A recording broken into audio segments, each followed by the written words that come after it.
one of the things I was telling you about earlier, I'm working on the 4th edition of Taking Sides, Clashing Views in Adolescence. So it's a book that highlights issues that are relevant to adolescents today and concerns, and framed in terms of a question: is there an oral sex crisis among teenagers?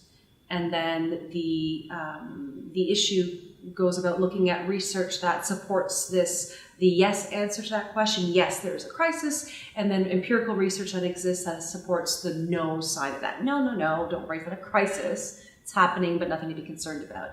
And I'm working with 2 colleagues. Both are connected to SMF, BJ Rye and Maureen Drysdale.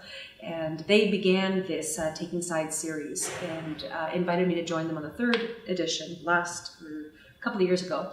And it was a wonderful experience. And now we've been asked to do the 4th edition. So we divide up the issues depending on authorship. So I'm excited because I get to bring the thinking and that I've done around cosmetic surgery, cosmetic enhancements, and adolescence into this edition. So I'm going to do, one of the issues is going to feature basically, I don't have the question worded yet, but should adolescents be allowed to partake in cosmetic enhancements?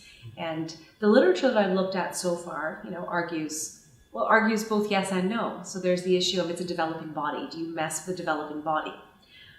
There's an issue of can an adolescent actually give consent to changes in their body in that way that are pretty much irreversible. And then I have interest in following that up later from an identity perspective.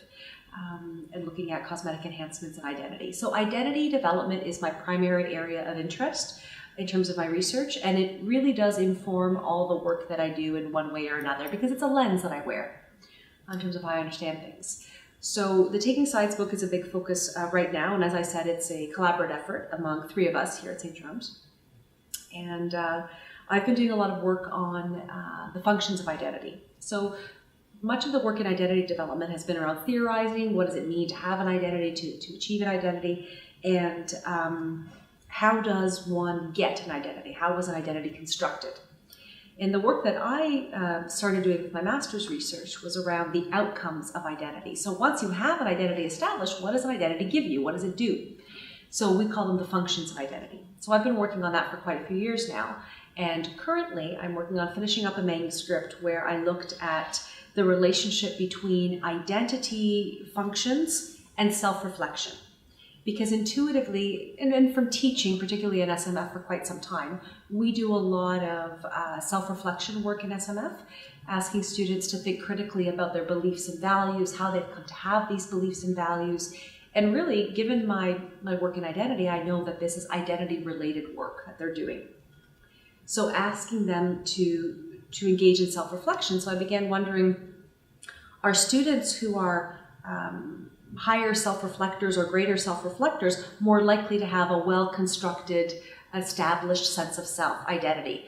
What is the relationship between identity and self-reflection? So I did look at that, and I've been working with that data set now. The data suggests that there is a relationship between self-reflection and identity functions, that those who are higher self-reflectors or greater self-reflectors are also more likely to have a well-established sense of self or strong identity functions.